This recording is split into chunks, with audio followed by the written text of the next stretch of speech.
घर का बंटवारा। अरे विनोद, तूने हलवाई को सारा सामान तो दे दिया है ना? अक्षय की शादी में कोई कमी नहीं रहनी चाहिए। आखिर सबसे छोटा भाई है तुम सबका। हाँ माँ, आप चिंता मत करो, मैं पूरा ध्यान रखूंगा।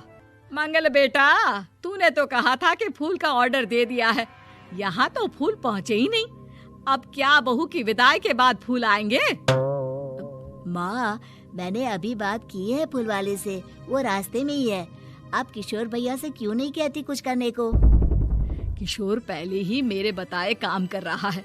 पास के सभी रिश्तेदारों और मोहल्ले वालों को कार्ड वही तो देकर आया था।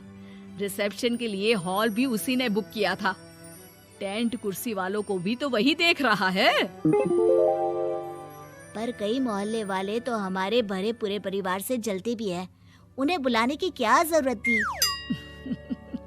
बेटा, शादी ब्याह में तो बुलाना ही पड़ता है, नहीं तो लोग क्या कहेंगे।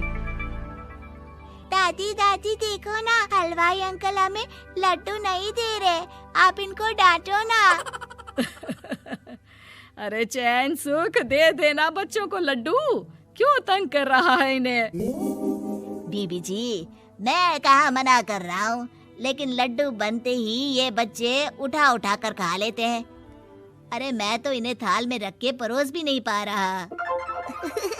भागो, अब कोल्ड ड्रिंक पीने चलते हैं। भागो भागो, अब कोल्ड ड्रिंक पीने चलते हैं। जैसे कि आप देख रहे हैं, आज इस घर के सबसे छोटे बेटे अक्षय की शादी है। घर में बहुत चहल पहल है। कुलभूषण की बीवी कमला को फुर्सत ही नहीं है कामों से, लेकिन कुलभूषण और घर के बाकी लोग कहाँ हैं? आइए देखते हैं। अजी, आप यहाँ आराम से बैठकर गाने सुन रहे हो और घर में अभी तक इतने काम बचे हैं करने को। अरे भाई, मेरे सबसे छोटे बेटे की शादी है, इसके बाद तो मैं अब चिंता मुक्त हो ही जाऊंगा। और फिर घर में तुम हो, बेटे बहुएं हैं, तुम लोगों के होते हुए मैं क्यों काम करूं? मैं तो शान से बेटे की शादी में जाऊंगा तैयार होकर। अरे ठीक है, अब आप आराम ही कीजिए। एक बार अभिषेक की बीवी आ जाए, फिर मैं भी आराम करूंगी और मेरी चारों बहुएं पूरे घर की जिम्मेदारियां संभाल लेगी। इतना कहकर कमला वापस अपने काम में लग जाती है। बेटा भी, तू अब तक तैयार नहीं हुआ? किससे बात कर रहा है फोन पर? तैयार कैसे हूँ? सैलून जाने से तो आपने मना किया है, क्योंकि मुझे हल्दी लग चुकी है। भाभीयों को देखो, सुबह से पार्लर में है। अक्षय की शादी हो जाती है और नंदिता बहू बनकर घर आ जाती है, लेकिन इस घर की खुशियों को मानो किसी की नजर लग गई थी। नंदिता के आने के बाद आए दिन घर की शांति भंग होती रहती। अपने माँ बाप की इकलौती बेटी को इतने बड़े परिवार की जिम्मेदारियां कहाँ संभालनी थी? अभी देखो ना, मेरे हाथों की मेहंदी भी अभी नहीं उतरी है और तुम्हारी मम्मी ने मुझे घर के कामों में लगा दिया। मैंने सोचा था कि घर की सबसे छोटी बहू होने के कारण मुझे सब पलकों पर बिठा के रखेंगे, पर यहाँ तो पलक झपकने की भी फुर्सत नहीं मिलती। देखो नंदू, शादी के पहले ही मेरे घर वालों ने तुम्हें और तुम्हारे पेरेंट्स को बता दिया था कि मैं जॉइंट फैमिली में रहता हूँ, तो फिर अब ये शिकायत क्यों? और फिर तुमसे पहले मेरी भाभियां भी तो आई थी शादी करके, उन्होंने तो कभी कुछ नहीं कहा। नंदिता तब तो चुप हो जाती है, लेकिन ऐसा बहुत दिनों तक नहीं चलता।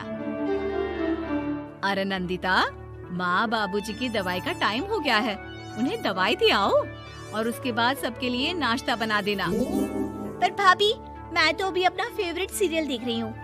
प्लीज मेरी जगह आप कर लो ना ये काम।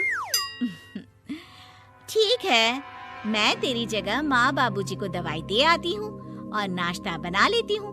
तू मेरी जगह पूरे घर की डस्टिंग करके 5 बच्चों को स्कूल के लिए तैयार करके भेज देना और दोपहर का खाना बनाने के बाद कपड़े धोकर सुखा देना। उसके बाद हम दोनों मिलकर बाजार जाकर सब्जी ले आएंगे, फिर डिनर की तैयारी कर लेंगे और उसके बाद बस भाभी, मैं माँ बाबूजी को दवाई देकर सबके लिए नाश्ता बना देती हूँ। हे भगवान, ये कहाँ लाकर फंसा दिया मुझे।